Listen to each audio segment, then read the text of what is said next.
Good morning. I'd like to welcome everyone to the February 4th Morning Board of Supervisors meeting and ask everyone that is willing and able to please stand for the invocation and remain standing for the Pledge of Allegiance. We have Pastor Reese Washington from the Shiloh Baptist Church here with us today. Pastor, would you please come forward and give us the invocation? Let us pray. Eternal God, our Father, we thank you for who you are. We thank you for the gift of life. We thank you for the gift of time. We thank you for each person here and each gift that you've given them. So, Father, we ask you especially today that you watch over and bless the Board of Supervisors, that you would grant them wisdom, you would grant them guidance, you even grant them discretion. So, Father, where there's a disagreement, that you would give them clarity. So we thank you, Father, for the decisions they will make that may impact this county and this community and today and the time to come. So, Father, pray that your will be done, and everything that's done today will reflect your will. We love you in Jesus' name. Amen. Amen. Thank you. I call the meeting to order and ask Supervisor Underwood to lead us in the Pledge of Allegiance. Pledge allegiance to the flag of the United States of America and to the republic for which it stands, one nation, under God, indivisible, with liberty and justice for all.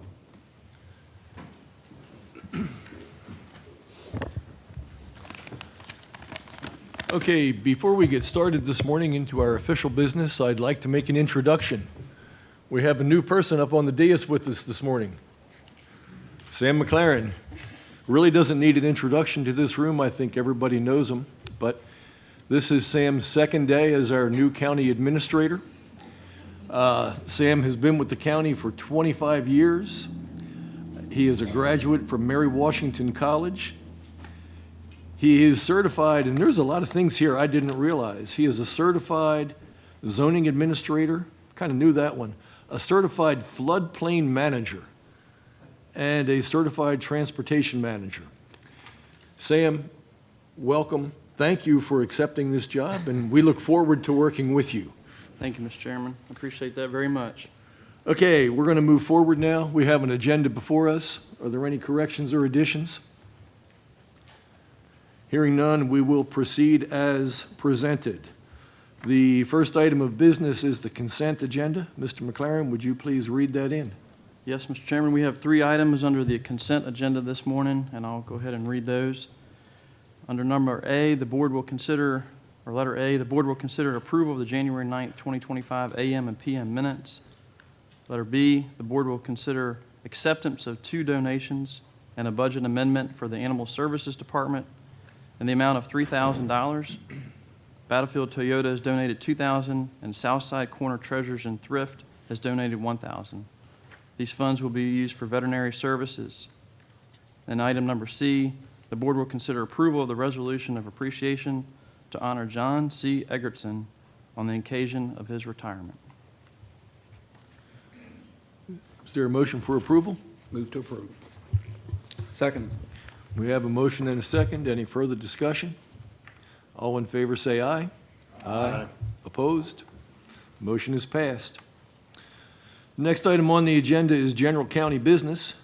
Mr. David Foley of Robinson Farmer Cox and Associates will present the county's annual comprehensive financial report for the year ended June 30th, 2024.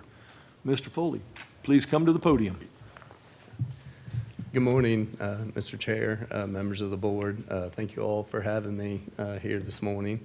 Again, my name is David Foley. I'm a partner with Robinson Farmer Cox Associates and was the partner in charge and audit manager for the county's audit for the fiscal year ended June 30th, 2024, and here to present the results of that to you all. There's 2 documents that we issue as part of the audit. One, of course, is the annual comprehensive financial report, and the second is our communication letter with those charged with governance. I'll first start with the annual comprehensive financial report. And before I get into the results of the audit, just would like to give a brief overview of the audit that we do for the county and school board as part of the financial statement audit. So really, there's three main pieces of the audit that we do for the county. One is we audit the financial statements of the county and the school board to make sure that the financial statements are prepared in accordance with generally accepted accounting principles. The other two pieces of the audit we do in accordance with government auditing standards, one of which is in addition to just looking at the numbers themselves, when we're doing and performing the audit, we look at and gain an understanding of the internal controls that the county has over its financial reporting. We do this to determine the appropriate audit procedures that we apply to the financial statements, and we can, as part of the audit, we'll look at those controls, and in certain instances, we'll perform a test of controls to see if they're operating as they were designed. And then the third piece of the audit is the federal compliance audit that we do in accordance with uniform guidance.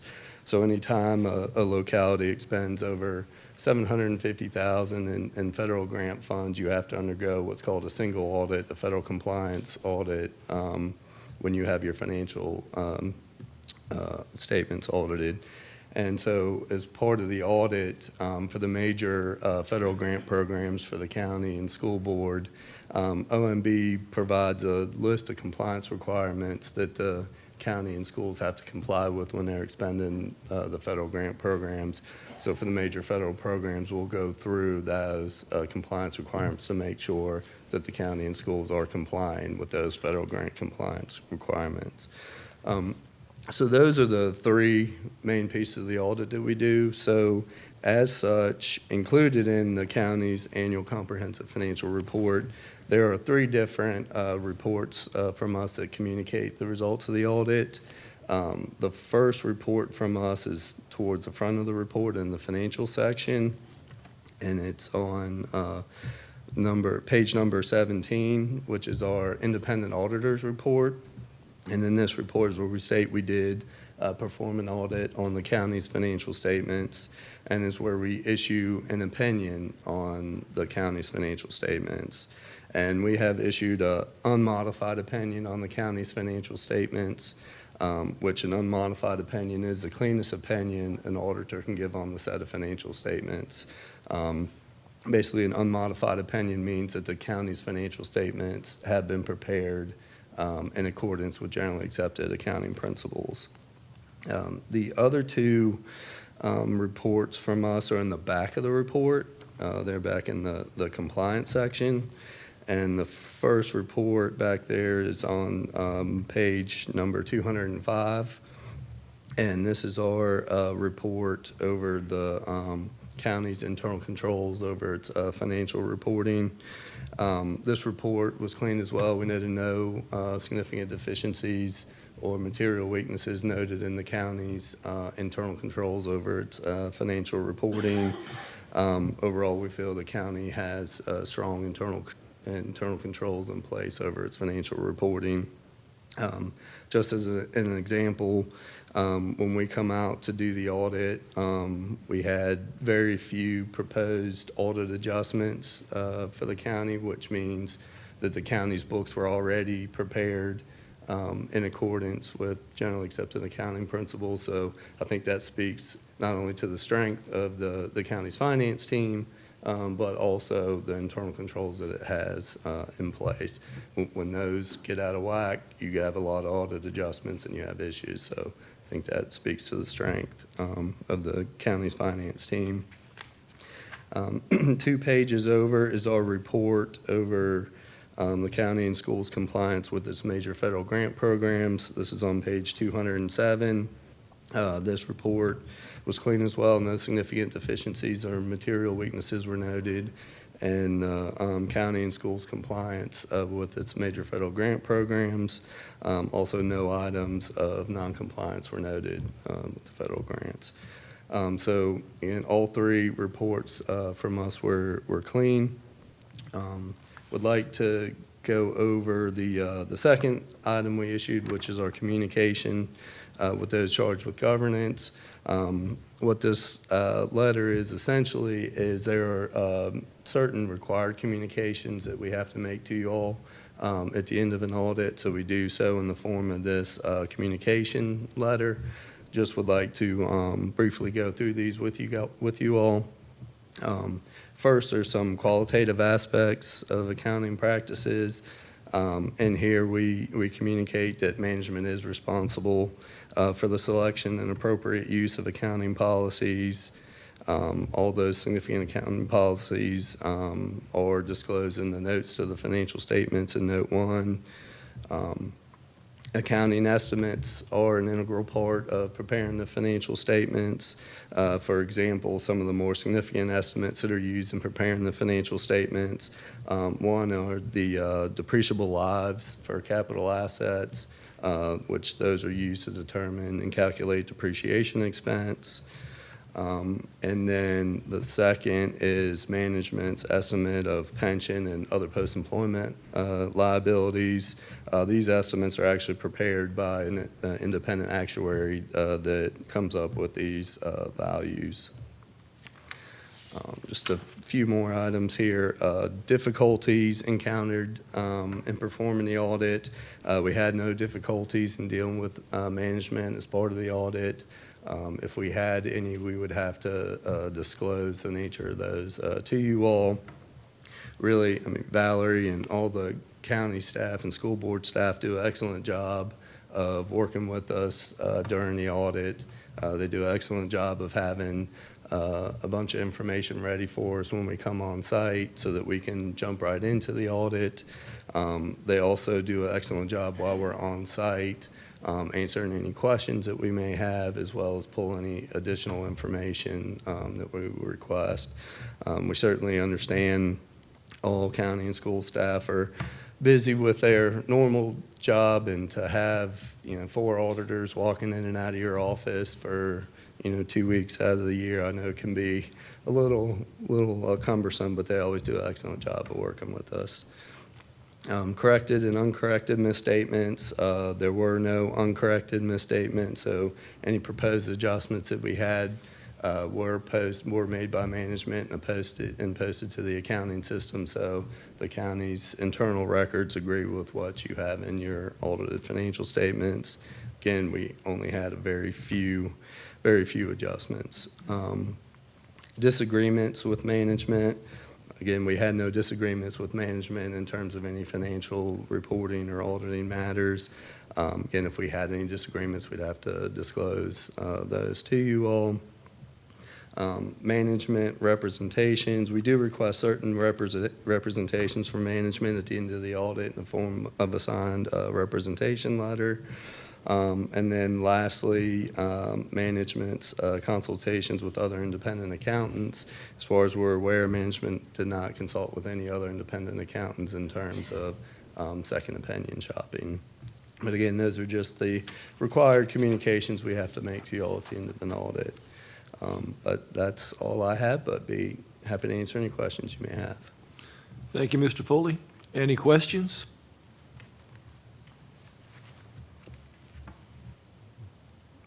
Okay. I would like to make a couple comments here. First of all, thank you for your report, and Valerie, thank you for the work that you do and the quality of work that makes this audit so clean. This past week and the week before, I've attended some sessions put on by VACO where I have worked with other county supervisors from across the Commonwealth. One of my thoughts as I have sat there is that Culpeper County is a pretty well-run county. And I think that is a compliment that needs to be made to our entire county team and to Mr. Egerton, who has just retired. But thank you very much for the report, and thank you to our employee group for your performance. Thank you. We're all set. Okay. All right. You're Thanks getting very off much. easy. Yeah. Thanks for having me. For the first one. Yes, yes. Okay, item 3.02, the board will consider approval of a budget amendment for the sheriff's office to carry over additional funds from fiscal year '24 to fiscal year '25, and to amend the budget for funds collected from the sale of various items. The total amount is $405,000, which will be used for the purchase of 9 additional vehicles in fiscal year '25. Mr. McLaren, would you please introduce this item? Thank you, Mr. Chairman. The sheriff is here as well that can explain anything in detail on this potential purchase. Just a summary of information that is posted on board docs. With the adoption of the FY25 budget, the sheriff did purchase 12 new vehicles. At their August meeting, approved the outright purchase of those vehicles at our August meeting. There were funds left over from the FY24 budget. Even with the purchase of those 12 vehicles, the sheriff still has 18 cars that have over 200,000 miles. Therefore, they're requesting use of some carryover money from FY24 with the additional appropriation of $43,000 from the sale of various items that they had already in their possession, and using that $405,000 to purchase those additional 9 vehicles now. The idea from here would be to establish a plan for the rotation of cars, for purchasing new and purging of old vehicles. Mr. Chairman, that's all I have, and like I said, Sheriff Chilton is here as well. So. Sheriff Chilton, would you like to make a few comments? Sure. Good morning, everyone. I guess the biggest thing for us was the lack of exchange for the car program. So that was what we wanted to get set for years to come. If you remember, the amount of money that we saved was a little bit over, I think, 1.2 million, right around that area last year with jail savings alone. So we didn't realize we had this much left over when I came and asked for this year's budget and was started to put in some items for it. We were going to ask for 6 cars. This will keep us from putting 6 cars into the FY26, where we can use this savings money to go forward with buying the ones. We're going to buy 9 out of this bunch with the money that we have left over. So it's getting us closer to where we need to be, but it's still not 100%. So you still see some of the old paint scheme riding around. Those are the ones that are probably 220,000 miles on them. So right now we're using Band-Aids to keep them together, but we're going to work our way through it until we get the program set. Any questions for Sheriff Chilton? Mr. Chairman, I do have one question. We had talked about several years ago about a lease program, and I don't know if this is something that we've entertained any further. We did. There was I think the last group of 18 was done on a lease program before. The problem with the lease program, by the time we're done using them for that 3 or 4 year lease time, it's not worth it. They're run up and they're used to their capacity. So we're really not getting anything out of them when we turn them back in, but we're also, obviously we're getting a new car, but by the time we get done with this, we can usually make it a lot longer. If it's a take-home vehicle, we're probably pushing it for 6, 7 years, and it's making more sense to do it this way. Just Cheaper. stands to reason, you take a vehicle with 200,000 miles, the trade-in value or resale value of Yeah. something like that's going to be Gone. minimal, and I was hoping maybe Yeah. we could get something where the rotation idea is a great idea. Sure. That we can, keep our fleet. I think we had 32 that were all above 220-some thousand. So we came in, when we walked in the door, we had cars that were 220-some thousand miles, and now we're still using them for transport vehicles, court vehicles, and jail vehicles, which that's the ones that are driving the most distance. And it's a little scary when you got cars that are going 3 and 4 hours away with 200-some thousand miles on them. If they break down, then the expenses that we're incurring for that are even bigger. Any other questions, comments? Is there a motion? Mr. Chairman, I'd like to make a motion that the board approves the budget amendment for the sheriff's office in the amount of $405,000 to be used for the purchase of 9 additional vehicles in FY25. Second. We have a motion and a second. Is there further discussion? All those in favor say aye. Aye. Opposed? Motion is carried. Okay, before we move on to number 4, old business, we have to back up a little bit. I neglected to seek a motion for approval of our audit report. Can we back up, and is there a motion to accept the audit report? Move to approve the audit report. We have a motion and a second. Any further discussion? All those in favor say aye. Aye. Opposed? The motion is carried. Thank you. Okay. Now, we have no old business to discuss. The next item on the agenda is item number 5, new business. The board will hear a presentation from Mr. Courtney Rogers of Davenport and Company and will consider authorization to borrow up to $112 million for school construction projects. Mr. Rogers, would you please give us a presentation on the borrowings and school construction? Good morning, Mr. Chairman, members of the board. Great to see you all again. My name is Courtney Rogers. I'm a senior vice president with Davenport and Company. I've had the pleasure of working with the county. We were talking about earlier, going back to 1993, believe it or not. And my colleague Stephen Geis is also here with me, and our bond counsel, Richard Horbrooks, also in the audience in case there are questions. I want to walk through presentation. Before I jump into that, I want to echo, Mr. Chairman, your remarks about your finance staff in particular. I work all over the state, and you do have a very well-run finance group, so you're blessed. And that speaks to also the ratings this county has. You know, it's a very good rated county, highly rated, and that speaks well when you look across the Commonwealth. So let me walk through. It's not a long presentation, but there's a lot here. So please ask questions along the way if you have any. You know, we look at your capital plans, and so talking with staff, you've got a couple of projects. You've got the Culpeper Middle School that's out to bid right now at approximately $70 million.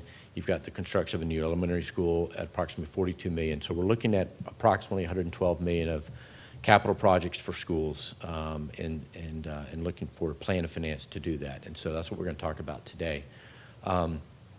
There is a little refunding that if we are in the market, that might make sense if rates hold, that we can save a little bit of money, and we'll talk about that as we go along today as well. So to give you a sense where the market is for tax-exempt bonds. Of course, you hear that the Fed is lowering rates, but that's just the overnight rate. If you understand yield curve, interest rates go out. The 10-year Treasuries generally is usually higher than the 1-year rate, but right now there's still a little bit of an inversion. It's gotten a little flatter, but as the Fed lowers that 1-year rate, an overnight rate, it's going to come down. That 1-year rate will come down and be eventually lower than the 10-year. We saw an inversion in our tax-exempt yields as well, but that's basically almost gone.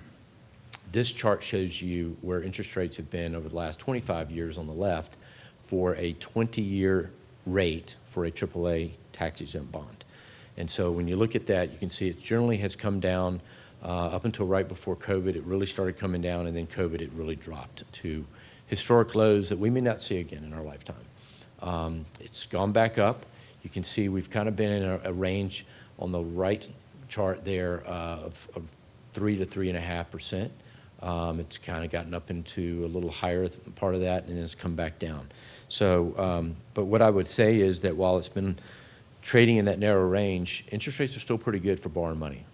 We're looking at right now around 4% for 20-year all-in for borrowing rates, and so that's not too bad when you look back 10, 15 years ago. We might have been in the 5% range.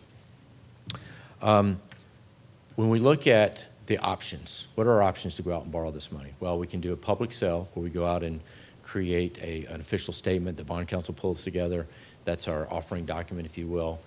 We sell it to the general public. We have a direct bank loan where we could do an RFP, send it out to banks.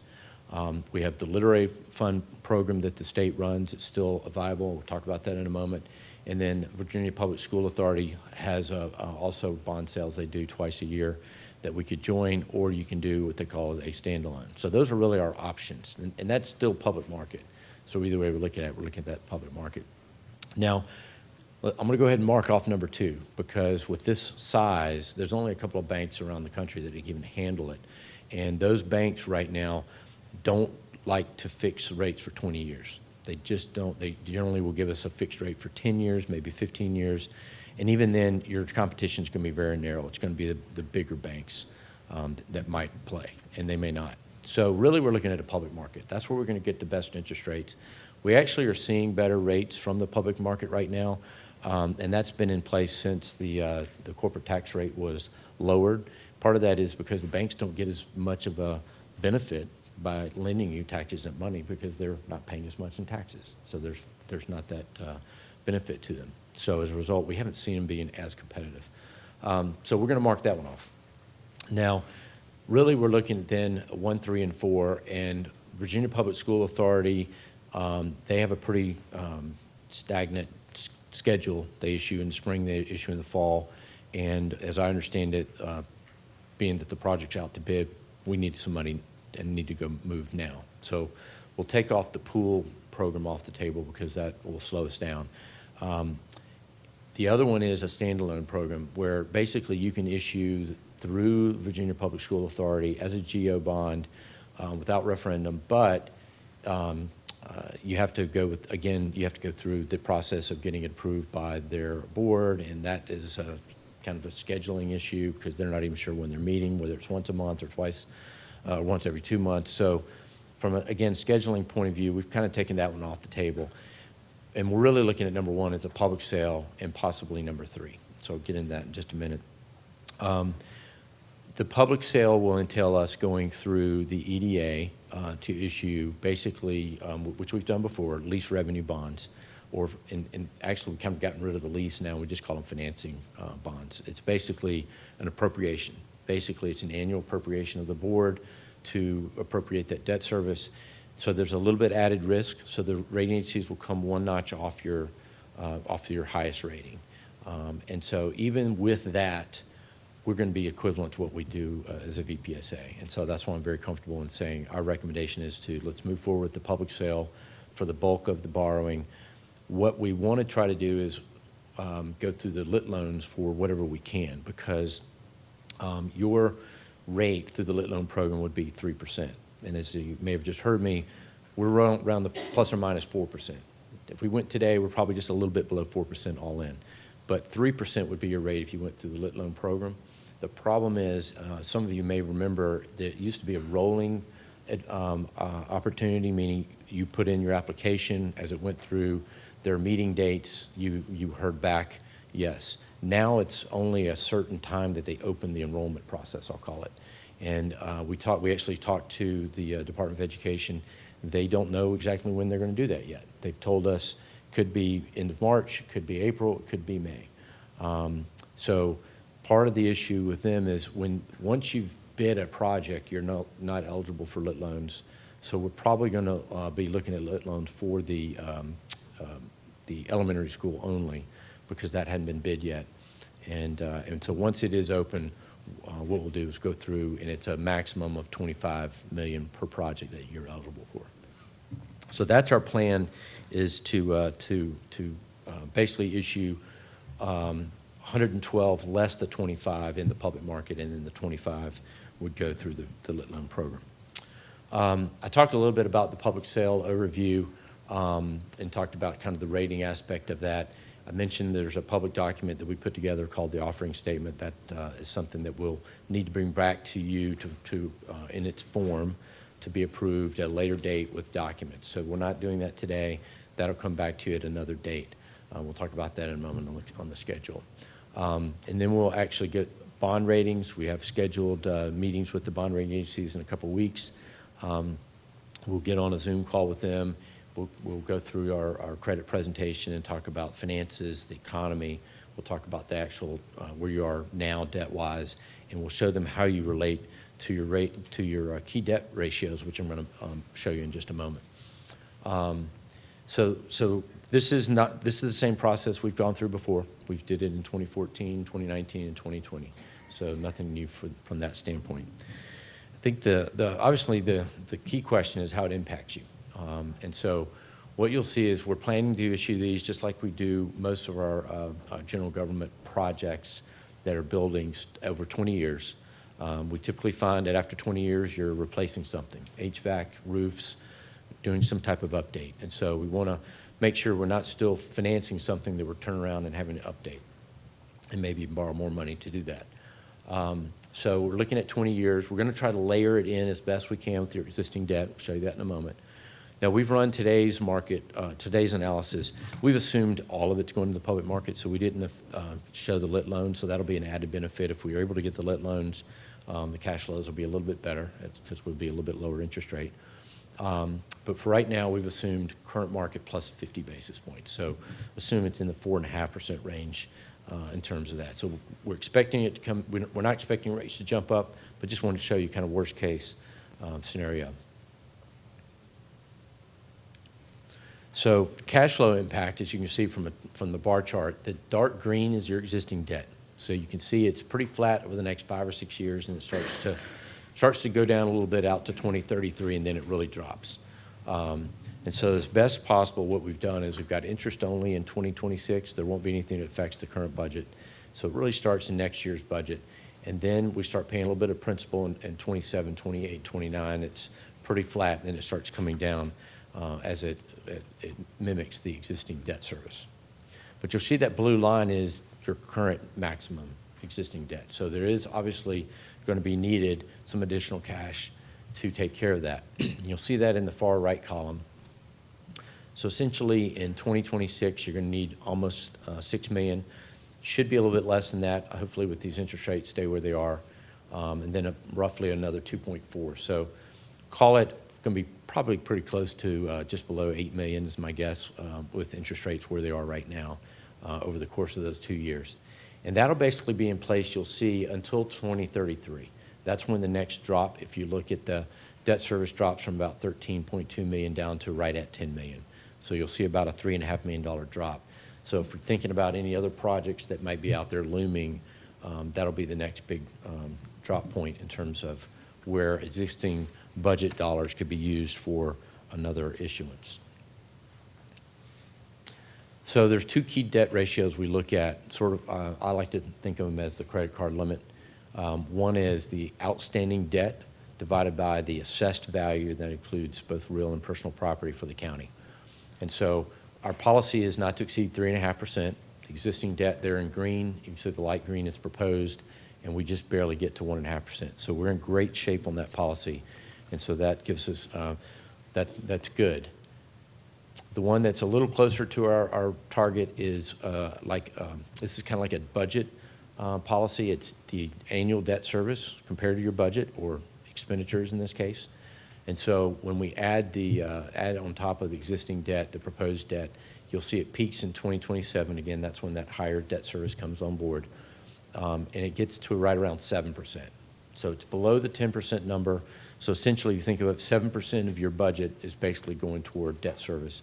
And so we want to not go above 10%. So that gives us some still room for any other projects that might be out there, as I mentioned, that might be looming. So you do have capacity to do more. The real issue comes to the affordability, which is the slide I showed that shows that we've got to find about $8 million over the next couple of years to be able to actually repay it. I mentioned there's a refunding opportunity. It's about $26 million of bonds that are outstanding. They're issued in 2014. Public bonds typically have a 10-year call date, so these are callable right now. We use as a guide for our industry a 3% net present value as our bogey. If it's less than that, then we kind of say it's not really worth going through the troubles. If it's over 3%, that's usually a good number to go after some savings. It currently is at 3.3, I'll round and say 3.3%, and that produces about $650,000 of savings, which is spread out over the last 10 years of the loan. So call it $65,000 a year, give or take, of budgetary savings. So it's something that while we're in the market, it helps us from an economies of scale. We already have cost of issuance built in. And so this would just be sort of an add-on and kind of a cleanup and the right thing to do just to save a little bit of money. So our schedule would be basically today is really just presenting the funding approach, and then we're going to bring to you with Richard here today the resolution authorizing us to move forward. Within that resolution will be a parameter. It basically says you can't issue a not to exceed number of bonds at a not to exceed interest rate. And we usually set those pretty high to give ourselves room. But as I said, we should be in and around the 4% number if we went to market today. So with that, we're going to have our rating calls coming up here, as I mentioned, the week at the 17th. We do have an EDA meeting set up on the 19th. They have to authorize us also to move forward with similar resolutions that you're seeing today. And then we get our ratings back at the end of the month. We'll get that preliminary official statement that I mentioned finalized. We'll send it out to the bidders. We put it out for a competitive bid. And so that would be on March the 12th. We let any of the major firms around the country bid on it that are in the business of selling taxes and bonds. And then we basically take the best bid and we move to closure about 2 weeks after that. So, Mr. Chairman, with that, happy to answer questions. Any questions? Yes, Mr. Chairman. First, I feel like we're here to rubber stamp something, so I'm not going to do that. If you were to go back to slide 4, where you give us the 4 alternatives, if we had no concern of timing, so, yeah, your 4th slide, if we had no concern of timing, could you please outline what the prospective rates would be for each of the 4 viable alternatives, if they're viable? So if we were to wait, Yes, we're taking interest rate risk. Can't tell Yes. you where rates are going to be. I know that. It's hard to call. I mean, I'm not expecting rates to go up. Obviously, wanna with the new try to forecast administration, it's rates. very, you're right, with the new administration, it's hard to know where things are headed. I've told people that my crystal ball is about as fuzzy as it's been in a long time. But what the market generally expects is volatility throughout the year. So it's just a matter of timing, but not expecting anything to go straight up. I think the benefit of waiting would be possibly getting a lit loan on the CMS. That's the only benefit of waiting, to be honest So with the you. lit loan on the CMS would save us 1 to 1.5 points, 1.5 points on Right. your projection of $25 million, right? It's about, for $25 million on that particular project, it'd be about $3 million between what we're estimating between a 3% lit loan and where we are today in the market. Yes. Over the 20 years. Now, is that using 4% or 4.5 to get to your 3 million? Stephen? It's at the 4.5, so the 1.5, so call that 1.5%. So by acting quickly. So maybe a little less in today's market because we're probably closer to 1% right now differential. Okay, but for the So maybe 2 million. assumptions that you're using, you were saying the 3 million, which maybe would be 2, if it's depending on 4 or 4.5. So by acting now versus waiting, notwithstanding what interest rates do, which we can't forecast Yep. whether they go up or down, we're costing ourselves $3 million by acting quickly. 2 million. Well, I'm going 50 basis points off. I'm saying 2 I million over understand. 20 years. Okay, About so- 200,000 a year. Yes, sir. So, yes, so 200,000 a year if we act at current rates. If we act with where we're built in, as we're asked to approve the resolution, 3 million. Could be 250 a year, right? Yes. So therefore, what I would need to understand, and by the way, we absolutely need to do the middle school, we need to do the elementary school. I do not doubt that we need these projects done. I want to do them in the most fiscally responsible way possible. So I guess I want to understand what are the trade-offs in terms of why are we spending 2 to 3 million extra to do now versus waiting to later this spring? And the only thing, and I have not had any discussions with the school folks on timing of bidding, and I'm obviously not a construction expert, but the question, I guess, in my mind, the one thing could be, by waiting, could the bids come in higher? Yes. That would be my only thing that I could say would be a real negative, other than obviously interest rates going up. But I don't foresee them going up 100 basis points. Correct. So right now, we're, have a $70 million project for CMS. And so we would need to have rates go, or the bids come in roughly 4.5% higher in order to break even. So we'd have to believe over a period of very few months, we would be taking a risk of all bids coming in 4.5% higher. Is that Would that be a decent way to understand the break I even? guess 3 million divided by 70 million, because it'd be the 70 million, the whole project. Would have to be whatever that inflation is. Yes, so 3.5 divided by 7 would be 5%, so 3 divided by 7 is slightly over 4, I would think. So that's what I think we perhaps ought to deliberate.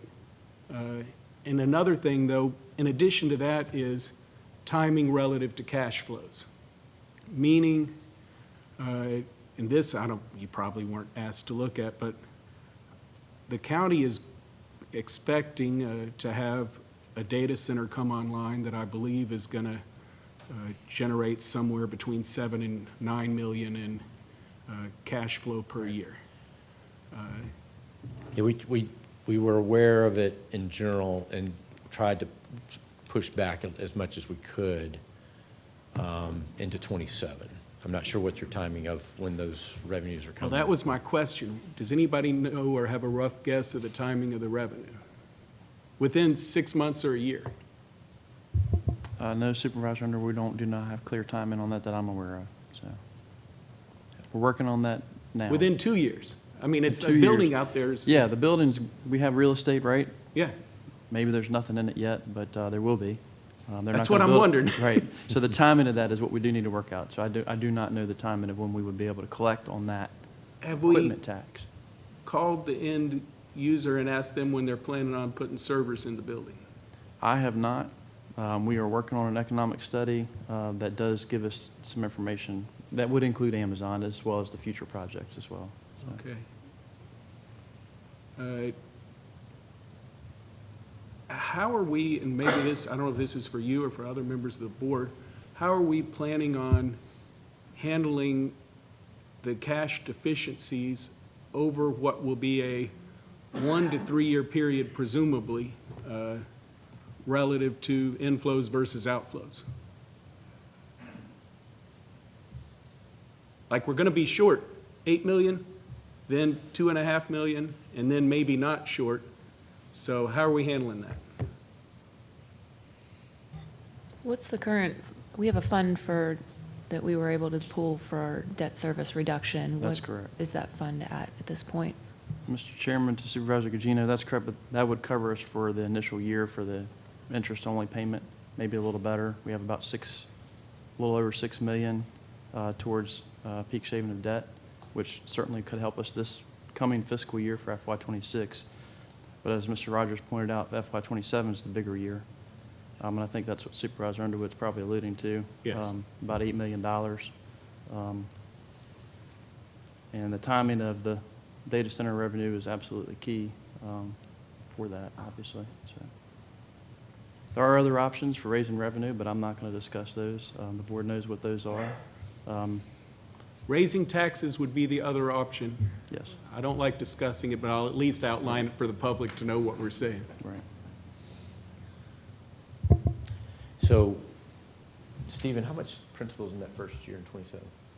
While he's looking, what I was going to say was, we don't have to make the decision today how to structure it. But if we need to carve out some principal in 27 to give a little more time for them to put servers into the building and the taxes to be collected, we could buy ourselves a little bit of time in 27 so that you're not having to come up with that 2.4 million at least in 27. So about 3.5 million. So what we would do is basically have interest only again in 27, have that 3.5 million spread out over the remaining 19 years to buy yourself a little bit more time to let those assets get into use.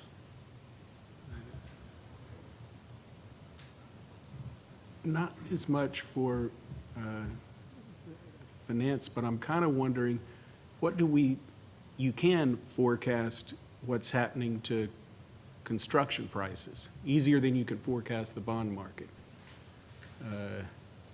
We knew last year prices, and especially 2 years ago, were going up quickly.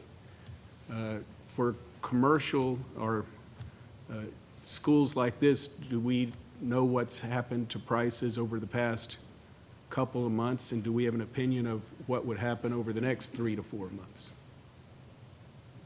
Because that seems to be our risk, is what happens if we go back to bid. I don't. Mr. Chairman, I just want to point out one other risk, and it's not a financial risk as much as it would be a little bit of financial risk involved, unknown, is the timing of the school construction. As you know, just as a reminder, the board and the school systems illustrated this. We do have schools that are at or over capacity now. The idea of moving forward with this time schedule is that the school, both of the middle school renovation and the elementary school, be open August of '27. Any delay in that schedule, construction-wise, I'm sure is going to push that date most likely to August of '28. So that's just another consideration. Obviously, at that point, we're probably looking at portable classrooms and potential things like that would add not necessarily that type of money that we're talking about right now, but that is a logistical hurdle and a little bit of a financial risk as well. So, Okay, thank you. Mr. Rogers, could you explain a little bit about the process for the lit loans? Sure. What we have to go through and what the timing of that may be?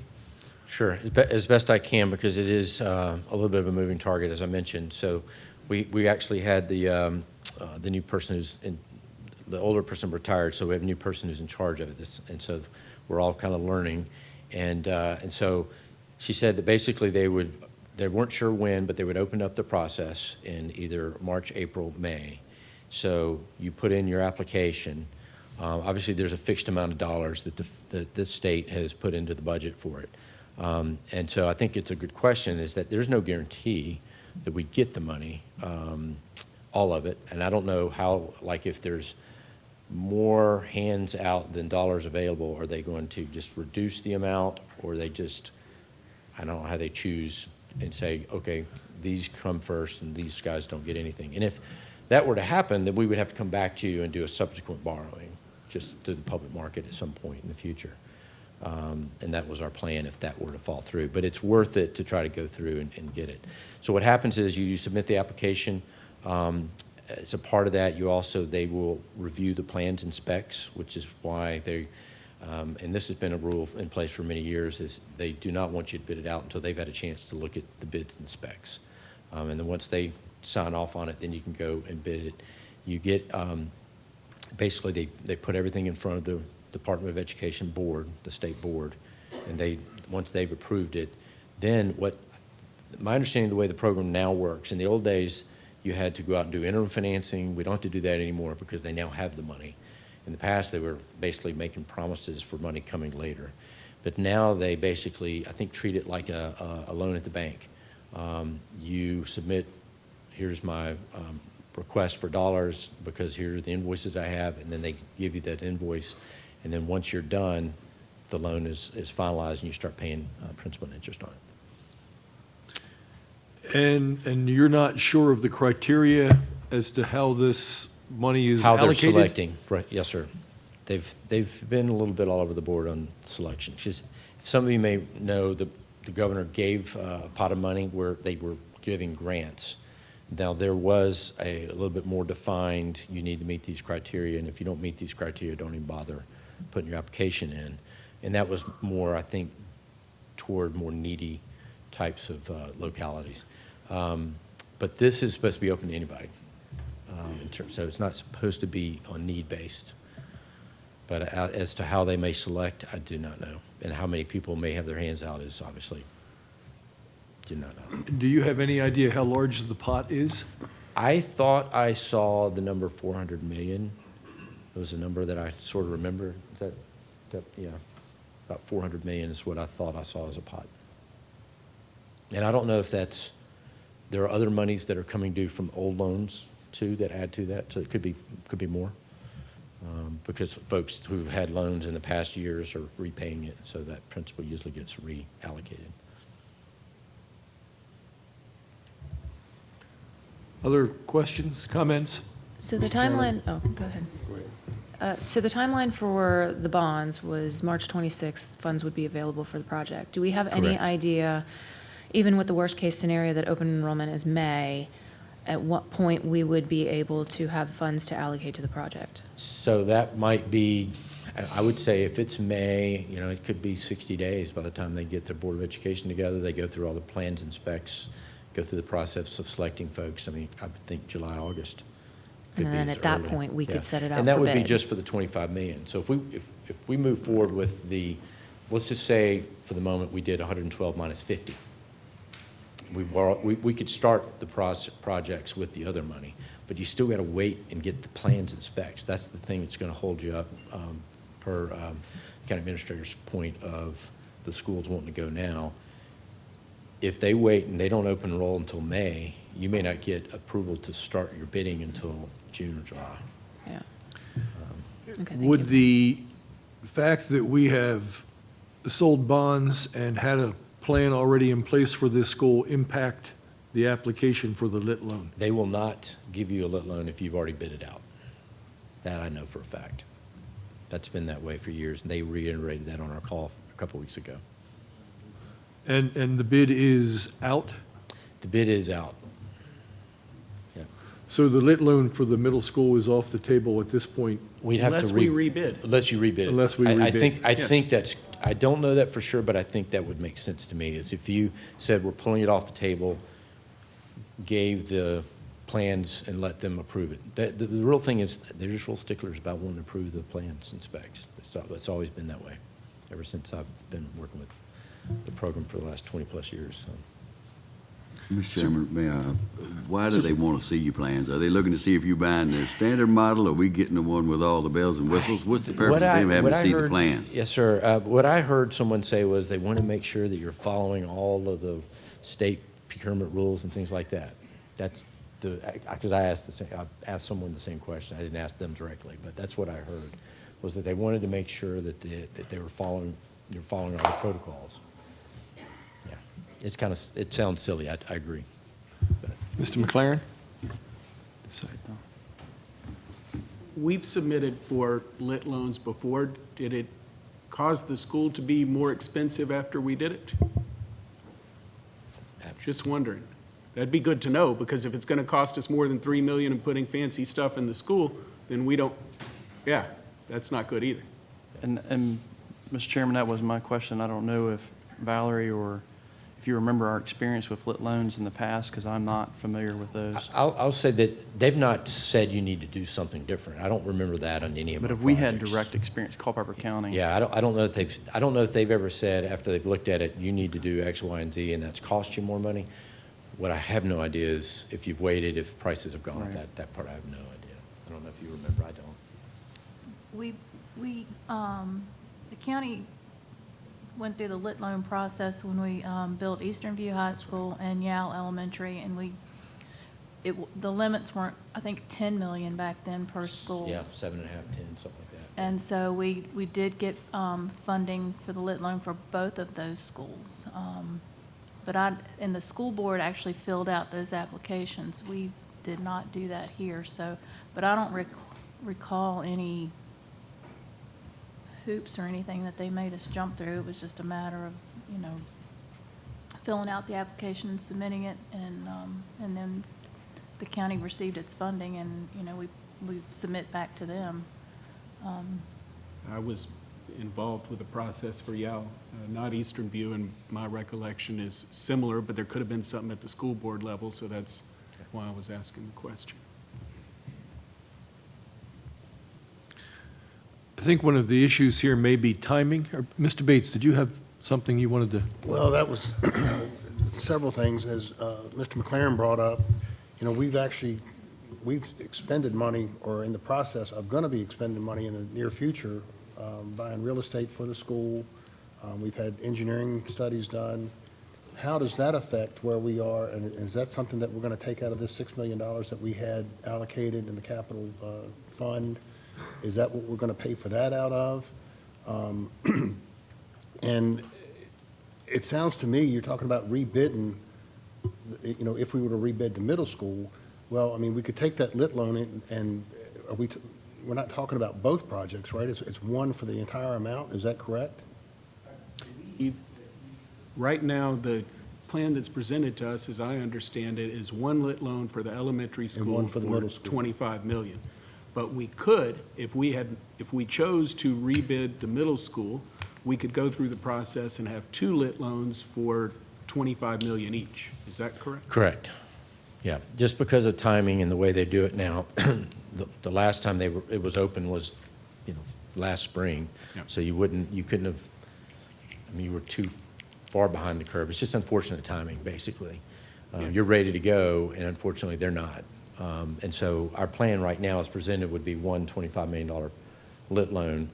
If you pulled the bid, waited to the summer to rebid it, you possibly could get 2 $25 million loans, because it's per project. It's 25 max per project. No guarantee it's the max, but that is the max under their current program. As far as your question, I think I can answer, and Valor can correct me, but as far as where's the money coming from for current expenditures, I think you passed a reimbursement resolution in the past, and so the idea would be you would use your own cash to fund it, but we would reimburse yourself with the proceeds from one of the loans. So we would put that money back in that $6 million pot. Well, it sounds to me, I would like to see us stay the course with the middle school if we've already got that out for bid. Take the $25 million lit loan, if we could apply that towards the elementary school, because I think we're further down the stream with the middle school renovation. Anytime we can save that money, but I think, like we've all agreed, that we don't have a crystal ball knowing what the rates are gonna do. But I would feel more comfortable if we were to stay the course with the middle school, and then, if we decided we wanted to go with the lit loan for the elementary school, put that in play. Mr. McLaren? Courtney, you may be able to answer this, or Valerie. What is the look-back period, though, on that resolution for that reimbursement? The board just adopted that last month. It's 60 days Right. back So from the day you adopt. those are those expenses that have already been incurred. For example, the property, which we're hoping to close on soon. That's there, you're looking at other ways to fund that without getting reimbursed for that, so. It would seem to me one of the issues here is timing from a school perspective. And what is the primary issue with delaying the middle school? Dr. Brads, do you have some insight there?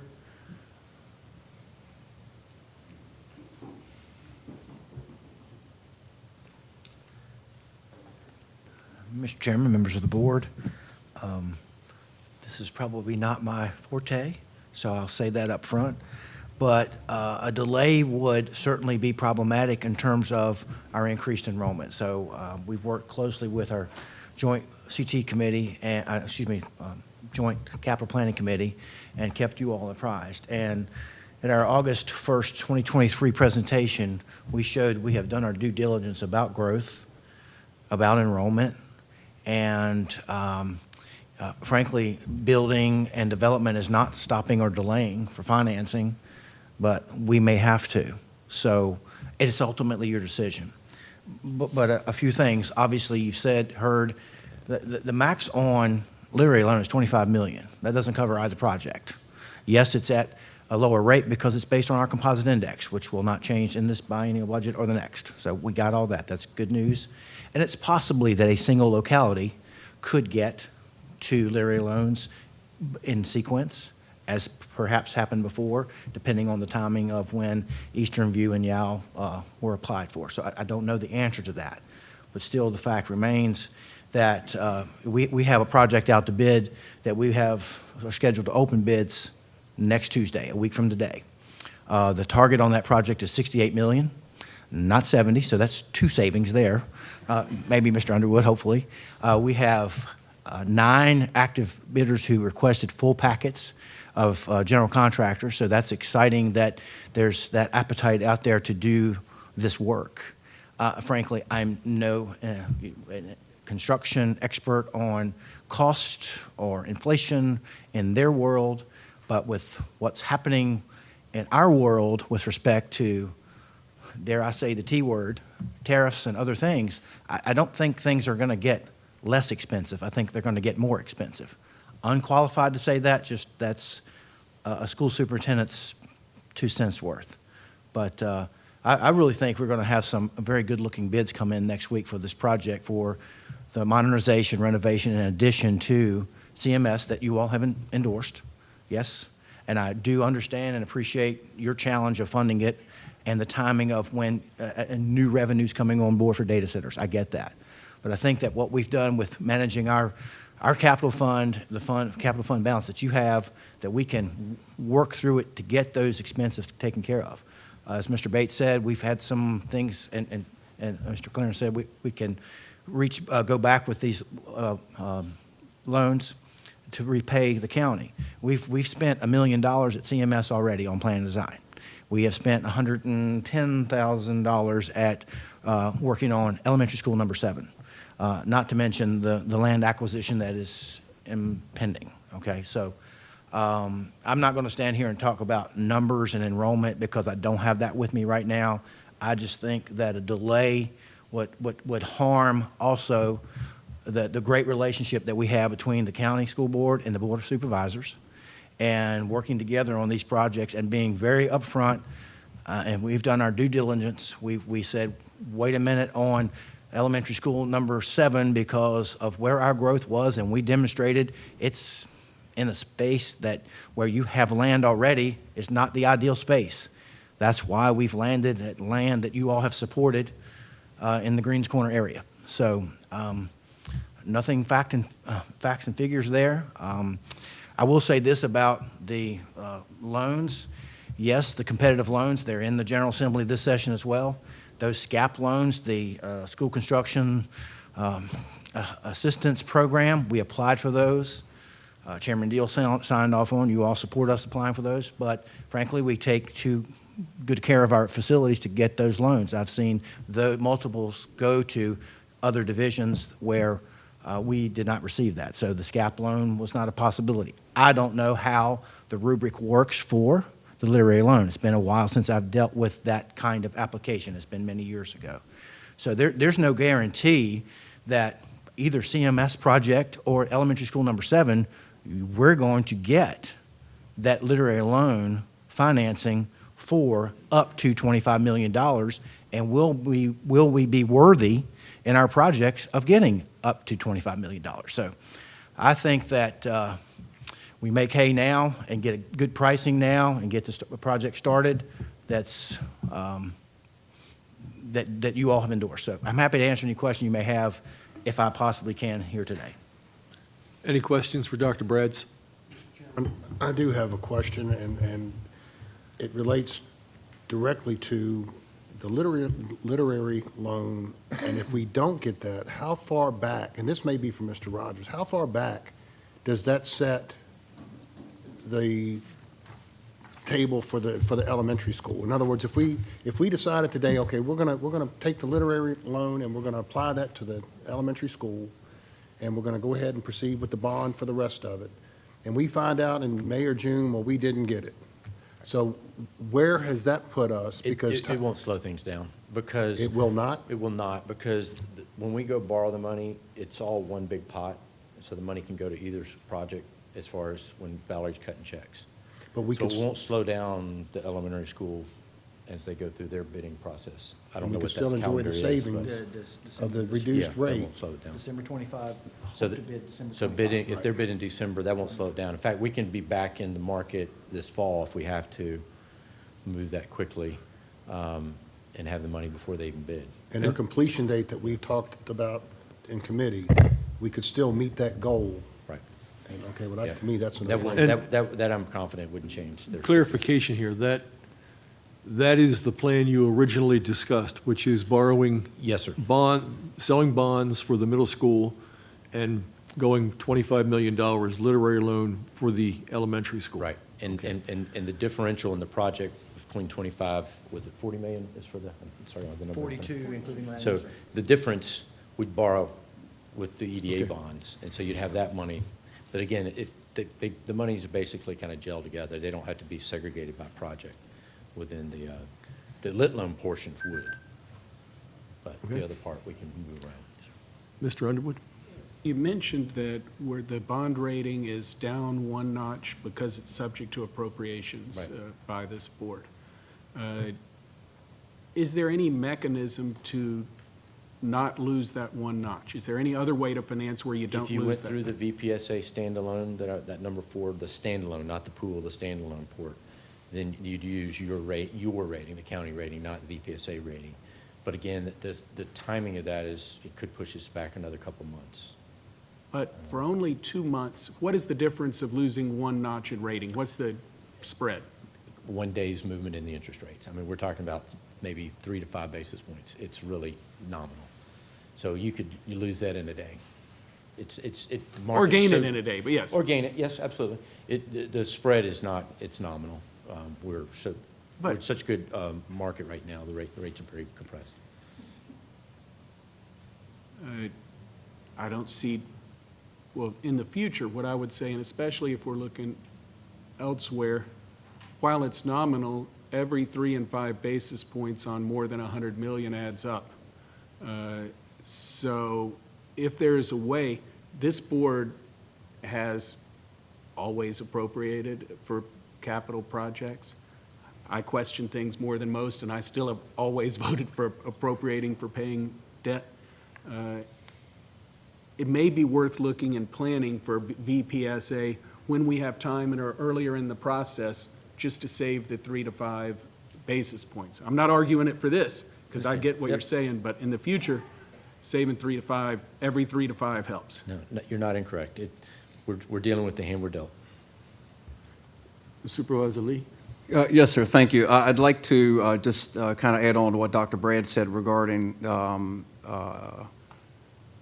a possible erosion of trust between the Board of Supervisors and the school board. You know, there's also a relationship between our teachers and our administrators and our paraprofessionals and the Board of Supervisors that we don't often think about. And in my career as an educator, a lot of attention is paid by those folks that are in the trenches working with our young people. And they pay attention to what's happening in our meetings. And when projects like this are delayed for 1 year or 2 years or what have you, that causes a great effect with your instructional staff, with your leaders. I think if we delay this, I think we run the risk of losing the trust of our public educators and our administrators and our paraprofessionals, and we also run the risk of losing a certain amount of credibility with them. And what happens after that, and again, everybody, I just want to remind you, I saw this happen over and over and over again in my career, is people leave. When that happens, people leave. Your best and your brightest, your youngest, the ones that you're counting on to stay at your school for the next 15, 20 years, they look around and they say, you know what, our county's not committed to education, I'm going to go someplace else. And it doesn't take very long for a person to drive a little farther north or a little farther east and get more money, go to a different school, and we run a great risk if we delay these projects. So I would like to, having said that, I'd like to go ahead and make a motion that we approve the $112 million loan for the school projects. A clarification on that motion. Yes, sir. Would that be the $112 million less the 25 for the elementary school? How would, Mr. Rogers, how do we want to word this? Great question. So is that what you would? I believe that's what we had discussed, yes, as a Yes. way to save. Yes. Correct. As long as that does not, I whoops, I'm think the sorry. idea would be to approve the documents. I mean, not that you couldn't do that resolution, but We have a draft you've got the resolution. draft resolution, which outlines, and if you'll correct me, Mr. Holbert, outlines you a not to exceed of 140. Which includes is with the refunding, buyback and- But it's basically 112 for the new construction. And it allows us to, basically allows, I think it's the way it's worded, the county administrator can make the decision to go forward with the lit loan program. Gives staff flexibility. It has the It does. 141,085 at the top. Yeah. So essentially, your motion would be to approve the draft resolution. Right. All right. Yes, sir. That allows us to move forward with the plan as presented. How about that? This is someone who's going to oppose it. Let's get it right. Right. All right, Mr. Chairman, I will withdraw my previous motion, and I will enter a new motion to approve the draft resolution as stated in the agenda. We have a motion. Is there a second?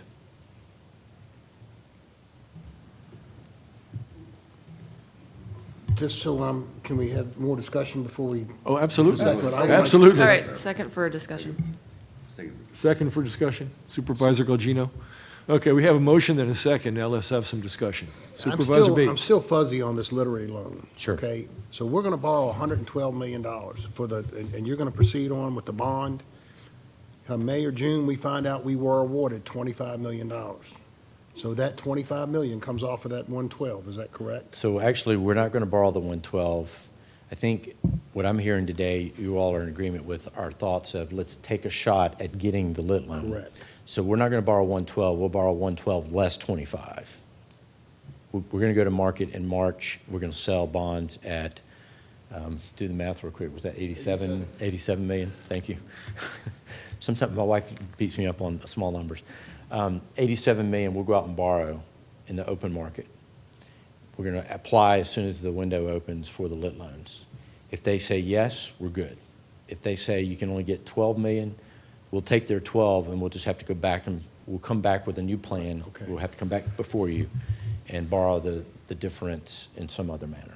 In light of Mr. Underwood's comment and about, and I agree, it's all about, the dollars. And when we look at the timeline that Dr. Brads and Supervisor Durham, myself, and the school board have set down, talking about the necessity of this elementary school, this is cutting it right down to we're hoping this thing will open that August. And if it doesn't, as Mr. McLaren had mentioned, when we start talking about having to rent trailers and shuffling people around, and you don't want to try to change the bus routing, and we know what kind of problems that creates in midstream.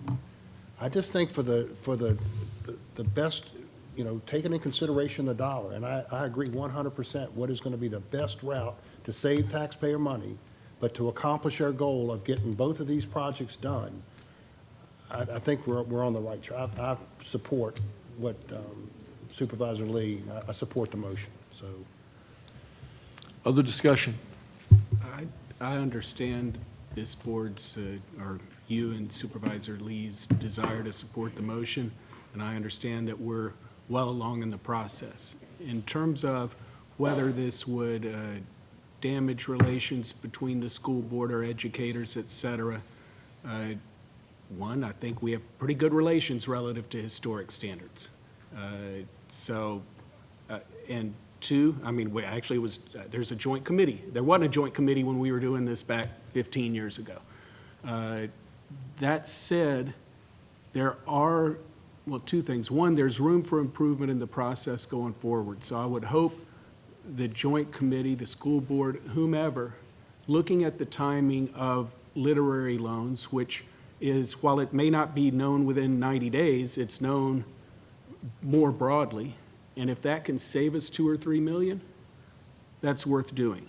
And if there are ways to do it where we can also save 3 to 5 basis points, that's worth doing too. But I get that the disruption is where some won't go for it. I'm not going to support it just because I think the 3 million, I think we could find a way and we'd have a chance at the 3 million, but I do understand those that believe this is the best path. Mr. Chairman, if I could, I agree with you that we should have done, that the planning would have been great if we had started this last year. But if you remember correctly, there was a lot of discussion on what's the best course of action going forward. And it's hard to get all these pegs in places, in the right place, so that we can proceed forward to apply for these loans. If I was the delay because I didn't think that we should have redone the middle school, I fully accept it. I mean, Well, I'm not I pointing live fingers, under but I'm a, just saying, there's a lot to try to get in place in order to benefit from these different type of, these loans that, with the reduced rate. So I think that all goes into the big picture when we're looking at proceeding with these improvements, so. Further discussion? no, thank you. Just one comment, it'd be nice to know what those bids are, you know, next week before we make this decision. I think as we look at this, we have to look at the road we have traveled down for the past 2 years. And the school board, the Joint Capital Planning Committee came before the Board of Supervisors with a plan to renovate the middle school, build a new elementary school, that was embraced, it was supported by the board, and that procedure began. Now, my understanding is that a year ago, as we were into this, the literary loans, the window was not open. That was not on the table. And I can tell you from my personal experience in business, the funds and availability of funds change from time to time. And you need to move forward with your plan. And when you get to the point where you have to borrow money, sometimes you look back and go, boy, I wish that was on the table then. But if it wasn't, it probably should not stop moving forward.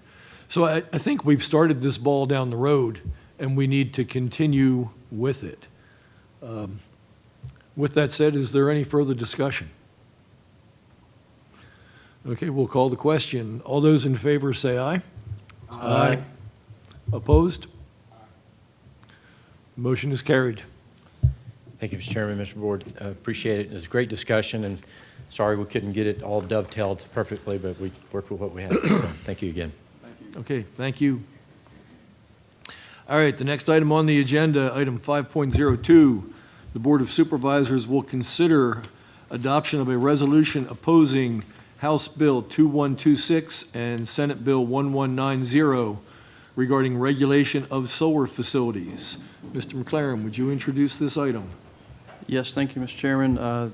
This is something that Supervisor Gugino actually brought to our attention, and each year there's a lot of bills, right, that are discussed at the state level. This happens to be two particular bills, one House bill, one Senate bill, that potentially would impact the local regulation of solar facilities. And as of yesterday, I think the House bill is kind of laying there. The Senate bill, I would describe, barely has a pulse, in my opinion. But it's there, it's lingering. I don't think any final decision has been made on it. But in a nutshell, it does limit local land use authority. It is something that was brought to the board's attention, specifically regarding solar facilities.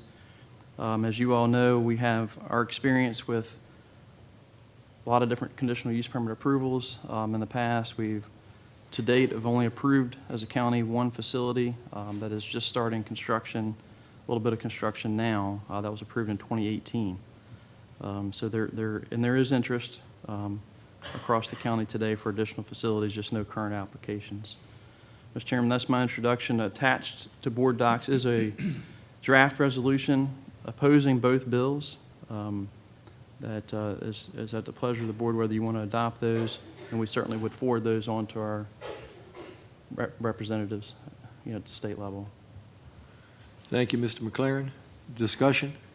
I do want to add that there is a growing number of counties that are doing exactly this. I know there's at least 3 and probably more that we're not necessarily alerted to through the news, but a lot of the rural localities are pushing their opposition against this and passing resolutions. I would just like to thank Supervisor Gugino for staying on top of this, doing the legwork, and bringing us this resolution. Further discussion or a motion? Mr. Chairman, I'd like to make the motion that the board adopt the resolution opposing House Bill 2126 and Senate Bill 1190 as presented. We have a motion, a second? Second.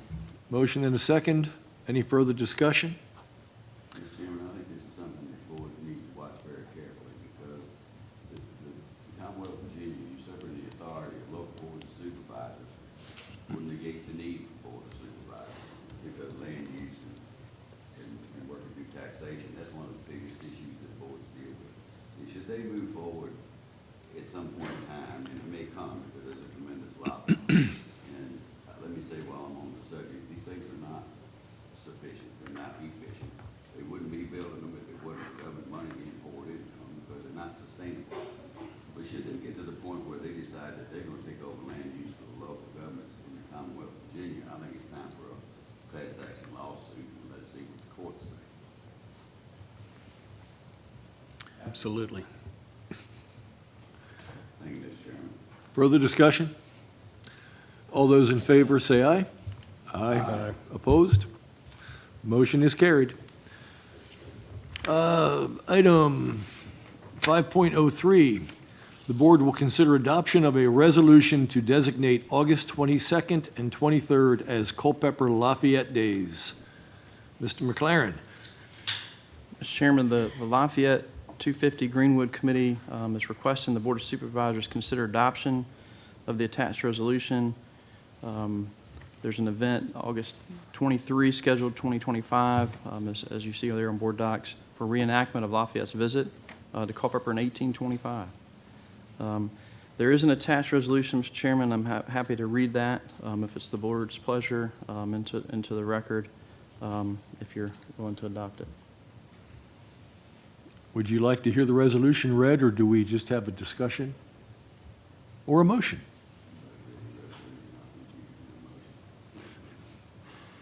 Mr. Chairman, I'd like to make the motion that the board approves of the resolution to designate August 22nd, 23rd as Culpeper Lafayette Days, and that's going to be for each subsequent month. It's not just this coming year. Every year, right? Correct? Yes, Correct. sir. Motion to approve. Is there a second? Second. We have a motion and a second. Any further discussion? All in favor say aye. Aye. Opposed? Motion is carried. We're going to move on now to committee reports. Public Works Committee, Mr. Underwood. Meet, sir. Building and Grounds, Mr. Lee. Buildings and Grounds Committee did not meet, Mr. Chairman. Rules Committee, Ms. Gugino. We did not meet. Airport Advisory Committee, Ms. Gugino. The committee brings forward a recommendation that the Board of Supervisors authorize the use of courtesy cars for pilots at the airport. Use would be authorized with certification that the user has insurance in compliance with minimum state requirements. Okay. Sam, would you like to, Do we need a second? what's that? Do we need a second? Yes, we do. Second. We have a second. Let's open this for discussion now. Sam, did you? Mr. Chairman, just to share a little background on it, there are two versions of a courtesy car agreement that are posted. One that has been drafted by the county attorney and has different liability concerns built into that agreement. The airport committee has been working with the county attorney and the risk manager to develop some type of agreement that adds a little more liability that would be pushed off onto the user of that courtesy car at the airport. The airport committee's met on it several times. We're not fond of the county attorney's agreement. They've come up with their own, and that has been posted on board docs as well. That's why you see two example agreements. Just as a way of background, the courtesy car is used by pilots that fly into the airport. It has been something in a practice that the county has enjoyed for many, many years now. And the committee would like, the Airport Advisory Committee would like the board to consider basically just to kind of stick with the way they've been doing business for a long time. I do understand from sitting and listening to the county attorney, the risk involved for not having certain provisions in the agreement, and that's why it's before the board today as a recommendation from the committee. So it's going to be a board's decision. The committee could not come up with a recommendation that they supported from the county attorney's version. Further discussion or questions? Would we like somebody from the airport to kind of give the perspective? We have some representatives here from the airport who would like to come up and speak. If you would, give us your name and what you do at the airport. I'm Tanya Woodward. I'm the airport director, and I apologize. I am getting over the flu, so I do get coughing fits, so I apologize if I get one while I'm up here. So we have had a courtesy car agreement in place for every bit of probably 20 to 25 years. We realized that we needed one in place many, many years ago. We're kind of stuck out there in the middle of nowhere. You can't like walk to somewhere if you come in and you have, your plane has issues with maintenance. We're not very Uber friendly or Lyft. No taxis. So you're kind of stuck once you get out there, and we realized that many years ago. So we utilize courtesy vehicles, which can be some of the old police cars, our lease vehicle that we have for people to go into town. They go into town and eat while their aircraft is being maintained. They go into town and eat. On occasion, if they have maintenance issues and they have to stay overnight, they can come to a local hotel. Most everybody uses it only in Culpeper area. Of course, you can get to Remington pretty quickly, and there's a pretty good place down there to eat as well. We didn't have any issues that brought up a change in the policy, and this has been through many county attorneys, and they have tweaked it over the years a little bit with some verbiage. What was very prohibitive in the latest agreement that came out of the risk manager and the county attorney's offices was that the insurance was very high, the requirements for that. I have always had very good insurance myself, but if I had come in and asked to use the courtesy vehicle, my limits would not have been enough for me personally to have borrowed the vehicle myself. They were quite higher than the minimum requirements for the Code of Virginia. And that was kind of where we were having to turn down a lot of people from being able to use the car, and they would just be stuck at the airport.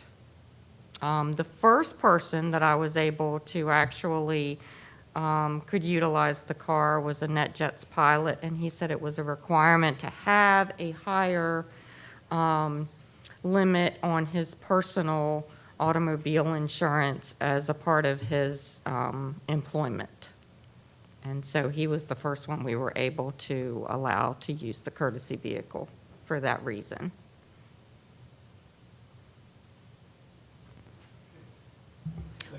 What about any of the surrounding airports? How do they manage their courtesy cars? We have checked into that. Some people, you simply go in and say, you know, hey, I need to use the courtesy vehicle. They hand you the key. That would never be an option for us, and we've never had that kind of policy in place at all. They're all varied, and some of them, a couple of them did have good ones that we presented that could be utilized. And I think, you know, some of that was in play when we were looking at it, when the Airport Advisory Committee was looking at it, to kind of put together a policy. I would hope that we could come to, you know, some agreement on this, but the main thing is the prohibitive amount of the insurance that was required, personal automobile insurance that's required to use the car. Further questions? So Tanya, so you all have been using the waiver, the agreement that the county attorney has drawn up with the higher insurance limits, right? I mean, For just like recently. Yes, just correct? recently, yes. And so, and you're saying how many pilots have come in and said, oh, I can't use that courtesy car We've because I don't-" we've had to turn away about 7 different pilots. We've had 3 that have been able to utilize it. Mhm. And is it posted on your website or anything like that? Do we have a website? for the No, airport? we don't have that on our website currently. Okay. And I don't believe that you all have a copy of the one that we had been using for many, many, many years. And I will be glad to get that to you all if you all would like to see the one that we'd had in place for any number of years. We have a copy of one that you have suggested. Is that different than what you were using? Yes.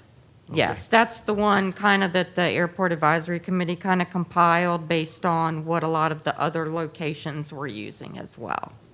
Okay. Further questions? Well, not for the county attorney. Thank you, Ms. Woodward. Okay. Mr. Bates? Ms. Weimer, could you, what's the driver behind having I know the county is the one that's being protected here, but I mean, if the state requirements is it a feeling that the state requirements are maybe too low when it comes to a government? Yes, sir. Yes, sir. That's exactly it. So Is it a possibility, I know in some situations, when you rent a car, or you can pay additional as a rider to have additional coverage. And seeing how this is a courtesy car, it's not costing the pilots anything to use the car, and I'm not trying to complicate what's presented here before us, but is it a possibility that you could have, if you didn't have the requirements, you could pay the 15, 20, or whatever the amount is for that day to? We would have to find a company that would be willing to give us a policy like that. As part of our normal insurance policies that we have now, our coverages are for employees. They're not really for this kind of a use. So, you know, I don't know whether VACOR would be at all willing to do that. My suspicion would be that they would not. So we'd probably have to go out into the market and try to find an insurance company that would be willing to write a policy along the lines of what you're talking about. That's part of the reason that we're exploring a whole other, you know, way to go about this, as far as maybe finding a company that would rent us a car, would provide the insurance coverage on that car that would be separate from the county's policies altogether. And that's, you know, going to take a little time to come up with. And part of my concern, as I've stated, and I've you know, I wrote you guys, you know, the memo just kind of telling my perspective on it, is just that, you know, I worry about that one time, you know, and that's part of my job. I worry about, you know, that one pilot having a really catastrophic accident and it affecting the county's insurance, the county's, you know, ratings as far as our insurance, as well as, you know, just potentially having a lot of liability to somebody out in the public based upon the actions of someone that's a non-employee. Is it a possibility this insurance company that we have could drop us because of this?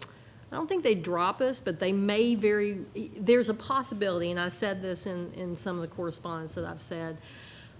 I can't say for certain that they would file a DEC action, what they call a declaratory judgment action, but there is that possibility. I mean, if a non-employee is driving this car and there is a $1 million lawsuit, as we have one that's actually pending right now with VACOR from actually one of our employees got rear-ended, and there's $1 million lawsuits that's been filed.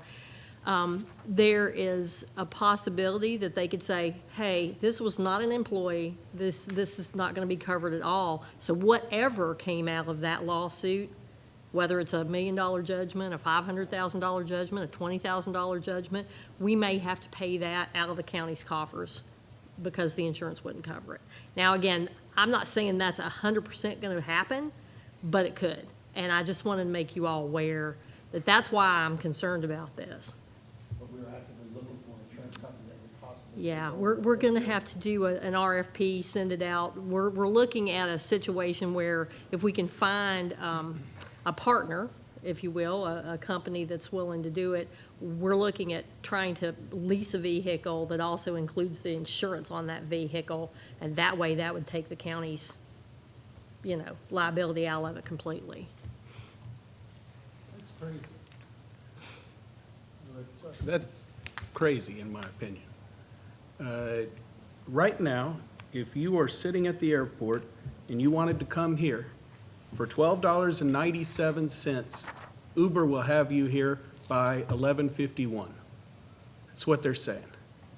Not only that, you can do that pretty much any time where we have the hours, and we don't have peak pricing here, so we don't have an issue where it's going to cost you $35 to get to downtown Culpeper from the airport.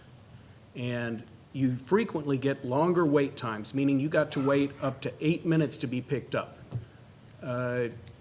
Uber's a great solution. Now, if we want to pay for Uber, we could do it, but that's a lot cheaper than this RFP process and insurance and leasing cars and everything else. So if the county thought that, hey, we just need to subsidize pilots at the airport, put $1,000 in a fund and we just solved the whole year. Mr. Chairman, I think the question is more not the subsidy, it's the convenience of having the car right there. You hop out of the airplane, you get in the car, you go to Culpeper, and versus having an Uber come back. And How long does it take to read the agreement and sign it versus waiting for Uber when you get there?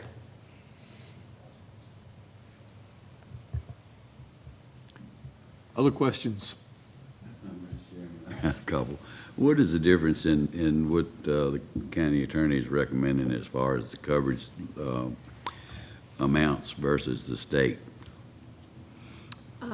That, I can tell you, sir, the state minimums, if you're talking about just liability, as of January 1st, they went up. They used to be 30, 60, 20. Now it's 50, 100, and 25.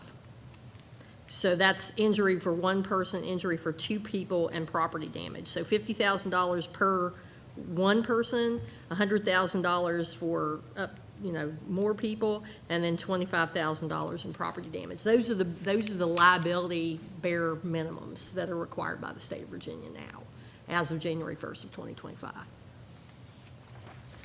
Have we looked at getting a Waymo or another self-driving vehicle that we could just park out there and not have to? Seriously. Ms. Weimer, they're the state minimums. What are the numbers you're requesting in your proposal? Okay, so what is in the agreement that was sent was per occurrence property damage, $150,000, per person bodily injury, $100,000, per accident bodily injury is $200,000, per accident uninsured, underinsured is $20,000, or is that right? I think that's right. And then what they had, just keep in mind, the previous agreement, which I have, and I'm happy to send it to you all if you want to see it, the previous agreement that had been in place had 100 personal, 300 bodily injury, and 50,000 property damage. So what we've done, or what I proposed, was going up $50,000 on the, or $100,000 on the property damage, staying the same on the bodily. Per the accident actually is lower, and then the $20,000 in the uninsured. So it's not that dissimilar to what they had before. I don't know what, pilots were doing then, or whether it was a problem with that previous agreement, but we felt like we needed to up some of it based upon just what the trends have been for accidents in the state. Is there a risk manager here? Yes, she is. Is that something she might want to comment on? I'm happy to answer questions. Go ahead. So, based off of what we have in two different drafts, you concur with the county attorney that this is where we need to go, or do you see that this being a major problem at the airport that needs to be addressed? I actually did suggest the increase in the insurance requirements. The average cost of an accident today is no longer just fixing the vehicle. People are suing over lost time, lost wages, mental anguish. So we no longer have a $40,000 vehicle replacement claim. Now we have $1 million lawsuit on our hands. I was doing this kind of work for the city of Virginia Beach for the past 3 years, basically mitigating claims against a municipality. So in my best judgment, I think the increased insurance requirement is necessary, at least until we find a better solution. It does pain me that we are losing some revenue, I guess, from fuel sales, as Tanya mentioned, at the airport, and I understand that. My current policy reflects the exact things that I'm asking for, and I consider that a full coverage policy. So when you're looking at state minimums, that is minimum liability coverage. It's not a full, so when you go and lease a vehicle, you're required to have full coverage. So you're gonna have to have excess of even those state minimums. So when I wrote in those suggestions, I brought in that fact, that we're looking for a full coverage replacement should something happen. Thank you. I agree. I can tell you, I never would have thought in my lifetime that I would see somebody go out here and they're going to pay $100,000 for a pickup, or you're going to pay $80,000 for a car. So I think, everyone can agree that a total loss vehicle, and by the time you add, if there is any bodily injury, that And property damage, I mean, go ahead and take one of Dominion's light poles out and see how much they charge you to replace it. Yeah. So, Yeah. Yeah. And so you're saying that if a person just goes and rents a car, that this is going to be similar Very, insurance very rates, similar. correct? Mm-hmm. Okay. Even the rules, even the things about where the car can go, maybe not per se a normal rental, because some people rent them here and take them to Florida. But just for further reference, employees of the counties with take-home vehicles are taxed as a fringe benefit to use a county vehicle for county purposes. But yet we have basically been allowing citizens of who knows where to drive county-owned, municipally funded vehicles for free, no questions asked. That's a pretty big risk, I would say. Me personally. And you're the risk manager, so you would know, right? Yeah. All it Okay. takes is one incident, and Yeah. then what happens? Thank you. Yep. Any other questions for anybody? Further questions? Discussion? Further discussion? Thank you. Thank you. Okay, we have a motion on the floor which is to accept the airport's recommendation on how to handle this. Any further discussion on that before we call the question? Mr. Rosenberger. Somebody's trying to. Oh, sir. Mr. Chairman and the Board of Supervisors, my name is Justin Courier. I'm the co-chair for the Airport Advisory Committee out at the airport. I'm also a pilot who's out there, and I wanted to express to you guys that, we're concerned about liabilities here, and I recognize that completely. However, we're not talking about a 16-year-old boy who's going out there to drive this car and asking for this courtesy car. We're talking about pilots who are flying in multi-million-dollar jets and who have tremendous amount of hand-eye coordination and skill with navigating and using, very expensive equipment. It's a very small world out at the airport, and it's a very small community. What we're looking at, and our concern is that, we have these corporate jets. We are trying to grow this airport. We're trying to expand the airport and the revenue that it generates for the county. And it's a very small community, and we'll have one jet come in, and he can't get a quick loaner car, which is used throughout the county, throughout the state, throughout the, even throughout the country. If he can't get it, he's going to talk to his buddy. He's going to say, you can't get a courtesy car there at the airport. Let's go over to Warrenton. Or he's going to say, let's go down to Stafford. I'm a pilot myself as well, too. I have multiple airplanes. I fly all over the country. And this is something that is actually during the planning process, something I look for is a courtesy car. Can we get Uber? Yes. When I fly up to Tetersboro, I pick up Uber, but it's a wait time. And it's one of these things where it's kind of nice to just get there, jump out, and go. And, it's just one of those things where it's this courtesy that we're trying to provide for pilots to make our airport something that they would like to come to, something that everybody wants to be there because we're extending a service that is common throughout the country. I was out in Burlington here a few years back ago, and my wife and I were flying out to New Orleans, and we stopped in Burlington.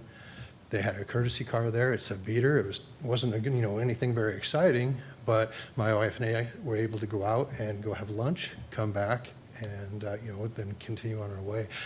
Again, I want to stress, I recognize that there is liability and there's risk with everything, but I think the downside of making our requirements too extraneous is going to really reduce the viability of our airport being used by pilots and the traffic we're trying to encourage to come into our county. That's all. Thank you. Any questions? Question, but just a brief comment, having listened for this. I mean, I'm on the Uber side, but if I were looking at the other two, having a total of apparently 10 requests, 7 of which were rejected, indicates that we do have a problem with the form as presented. So because of that, if we were to provide the car, I think it would be important to follow the Airport Advisory Committee's recommendation. Their very much aware. I mean, it's the Airport Advisory Committee. They're aware of risks, and I think that they probably are doing the best to balance things. Thank you, sir. Yeah, if I may add too, if I were to get in my airplane and fly to Warrenton Airport, I would go up to Dave and I'd ask for the keys. He would give them to me. I wouldn't even sign an agreement to go there. Going down to Stafford, I may sign an agreement. I'm not sure. I haven't been rendered, tried to get the courtesy car from Stafford. But I think the requirements that myself and the rest of the Airport Advisory Committee have, we've spent a tremendous amount of time and effort trying to go through this.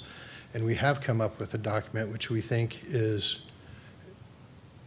satisfies the liability that we anticipate and also is not so onerous as to drive pilots away from our community. So, sir, you're saying that if you fly into Warrenton or Spotsylvania or wherever, Safford, I'm sorry, that the insurance requirements are not the same as presented by the county attorney? No, sir. If I were to Their fly minimum, if I were to fly into Warrenton and go up to Dave, he would ask for a copy of my driver's license, hand me the keys, and I'd walk away. I wouldn't even sign anything. This is something that, as I try to present, this is something that's very common with all the small airports around the country, not just here in the state of Virginia, but around the country. Courtesy cars have been there, and it's something that a lot of pilots, when they're planning a trip, we're actually looking for these places just because it eases our ability to move around as we're traveling. Thank you. Was there any other questions? No, we're good, thank you. Sir? Mr. Chairman, my name is Chris Goddard. I work at the airport. I'm a billing specialist there. I'm the one that contacted all the local airports to find out what they had before we drafted the one that the committee is putting forth today. And I can easily tell you what Warrenton has, what Stafford has. Stafford, as a matter of fact, came back to us and said, we don't have a policy, could we please have a copy of yours? Warrenton, Manassas, all the local airports basically put the onus of liability on the person who is taking the car. They acknowledge that when they sign their form.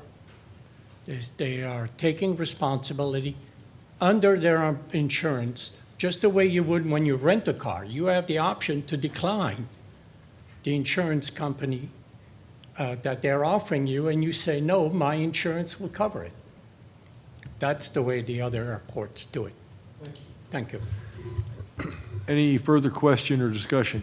Mr. Bates. Real quick, I just want the audience to know, I don't think anybody up here is in favor of taking away the courtesy car.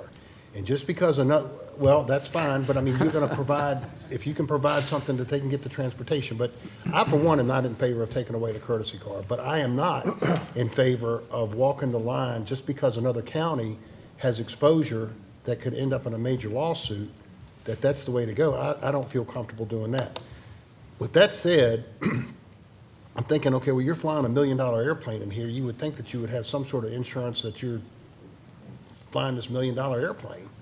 So I don't think that what we're asking for and the limits here is unreasonable. But in light of keeping us, keeping things going, I would support the motion with the understanding that we are actively looking for another alternative that would be a separate insurance that would cover that or whatever. But just because another jurisdiction is doing this and just throwing the keys across the counter and saying, have at it, I don't feel that's a real good policy for Culpeper to follow, so.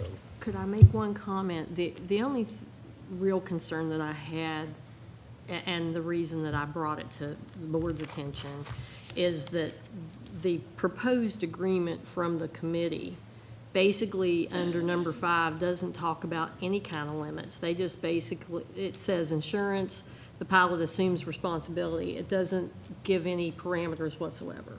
So, I mean, that was part of what guidance I was hoping that the board would give us is, do you want them to at least have the bare state minimums, or do you want them to just, oh, well, I'll take care of it?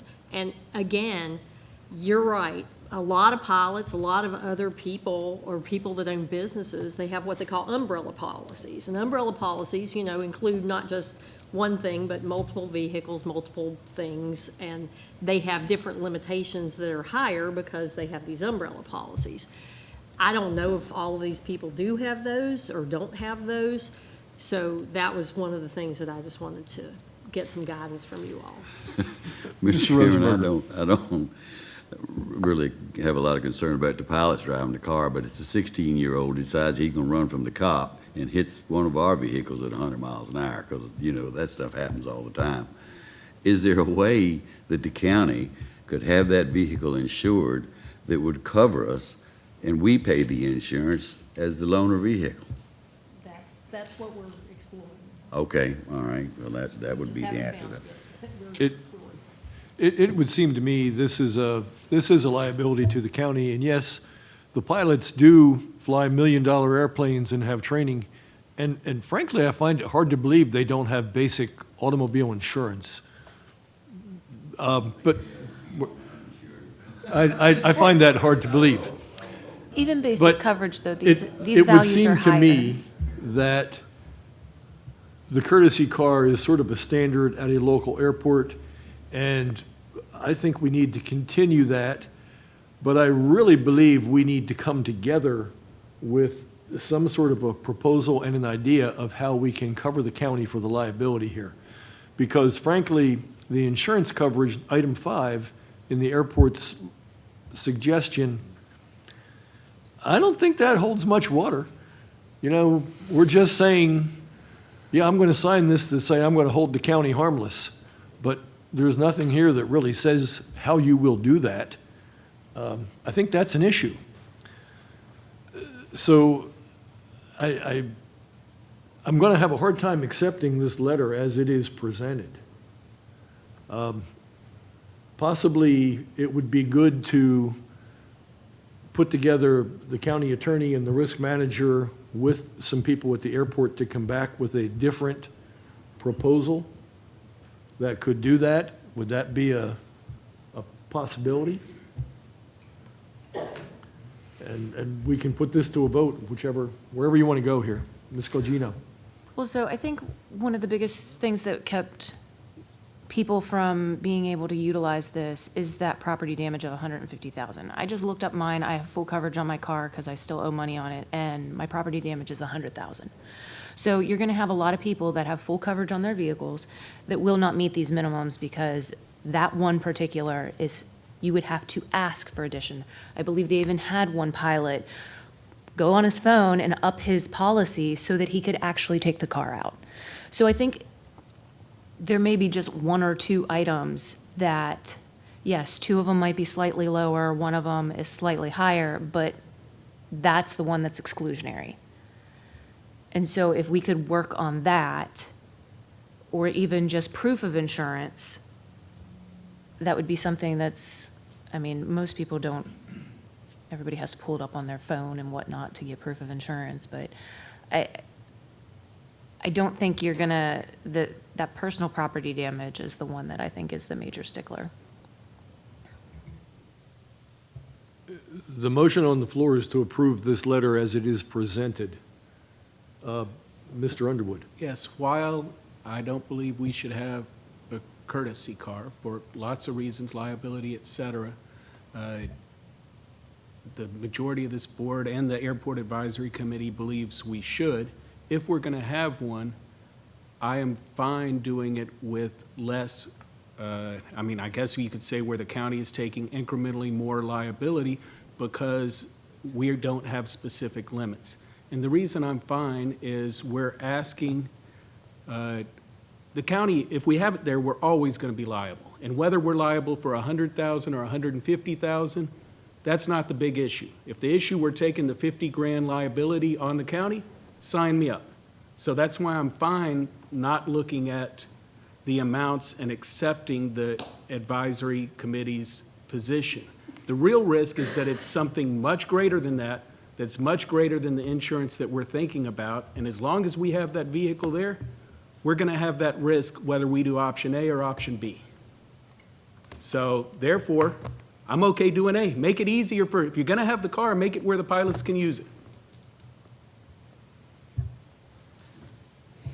Any further discussion? Mr. Chairman, I'll support the motion, but I'd like continued work done on this to see, I don't want to open the county up for liability. None of us here should want to do that.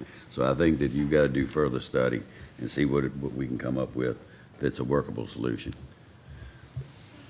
Ms. Colgino, would you accept modifying your motion that the airport committee and the county attorney will work on an alternative? Yes. Okay. Which means, Mr. Chairman, that the draft agreement remains in place until another document comes before us, correct? Yes. Okay. Okay. What, excuse me?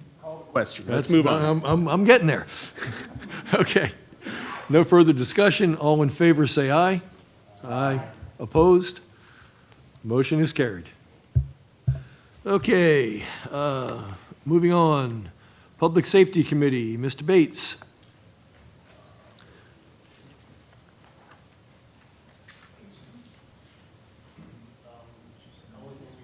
Public safety was the directors' meeting and the minutes. Okay. E911 Board of Directors, Mr. Lee. Minutes as presented, Mr. Chairman. All right, we'll move on. Item number 7, Economic Development Director's Report. Mr. Rothamel. Still good morning. So good morning, Mr. Chairman, members of the board. I see the sun creeping in behind me here, ready to get me. So we'll get going. For SIPs of Culpeper, I want to give you an update on that. This is using goal 3.2 to maintain Culpeper Harvest Days Farm Tour, and specifically the objective we were trying when we adopted or when we presented the strategic plan, trying to shoulder programming around the farm tour.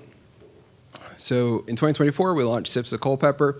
That was in April. We had 8 participating locations. All of our craft beverage manufacturers participated, and Belmont Farms has since added the brewery. They are all, every location at each of these participants is open and utilizing it. So when you go to Old House, you can go to the winery, you can do the brewery or the distillery. They all are participating. So everyone has full participation.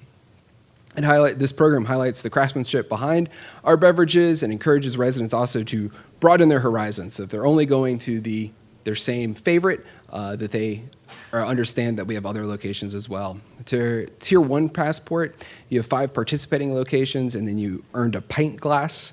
And then Tier 2, you went to 7. So Tier 1, you went to the 5, turned that in. Tier 2, you went to 7 new. So that would have, if you'd done both passports, that would have required 12 visits. And you got to earn a hat with that. So these are some pictures and some ads that we had running for 2024.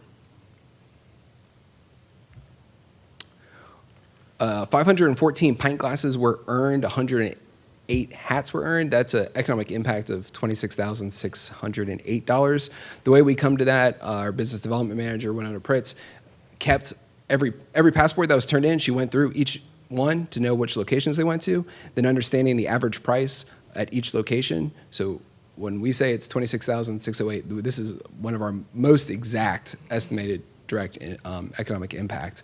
This is only including what they purchased for their passports. This does not, if you ordered a drink and then also got a pizza, that the pizza is not included in that. So this is directly from what we collected of the 2 passports. So very excited and happy with the results of that, considering this only went from April through the end of the year. For 2025, same format. Still Tier 1, go to 5. Tier 2, go to 7. The giveaways changing. The giveaway this year is a stemless wine glass. The idea being that Mrs. Pritz had is that we would go through various drinks that are offered. So glasses that reflect the drinks that are being manufactured. So we did the pint glass. This year we're doing the wine glass. And then there's a hat with a new color. Color's blue this year. So changing the giveaway every year. This started in January. Advertising has already gone out. You can see the updated passport information. I think that's the last one. Thank you, Mr. Rothamel. Any questions? I hope we're not advertising this at the airport courtesy car counter. I hope not. Any That is further not questions? That is not a drop-off location, so, All right, thank you. thank you. Our next is the administrator's report. Mr. McLaren. Thank you, Mr. Chairman. I'll be real brief. Just after our morning meeting this morning, we're going to get hard into the budget. At work session, we'll focus on a little bit of revenues that we know at this time and some challenges, which one big one we've already discussed a little bit this morning. We'll have to discuss some more as we move along. And the next target date after today will be next week. We'll have some of our heavy hitters and outside agencies that will come present before the board at your work session on February 13th, which will be next Thursday. And that's it, Mr. Chairman. Thank you. Thank you. With that, is there a motion for closed session? Mr. Chairman, I move that we enter into closed meeting as permitted under Virginia Code Sections 2.2-3711A, 1, 3, 4, 6, 7, 8, and 29, to 1, discuss and consider a citizen appointment to the Culpeper Cable Commission and the Public Transportation Board. 2, to discuss and consider recommendations of appointment to the Circuit Court as to the 2025 Board of Equalization. 3, discuss the potential purchase of real properties located in the West Fairfax District where discussion in an open meeting would adversely affect the bargaining position, negotiating strategy, and financial interest of the board/county. 4, consult with legal counsel regarding a specific legal matter, in particular a pending lawsuit requiring the provision of legal advice by such counsel where, if made public initially, the legal position of the board/county would be adversely affected. And last, number 5, discuss and consider the potential award of a public contract involving the expenditure and/or the investment of public funds where competition or bargaining is involved, where if made public initially, the financial interest of the board/county would be adversely affected. Is there a second? Second. All in favor? We're in closed session.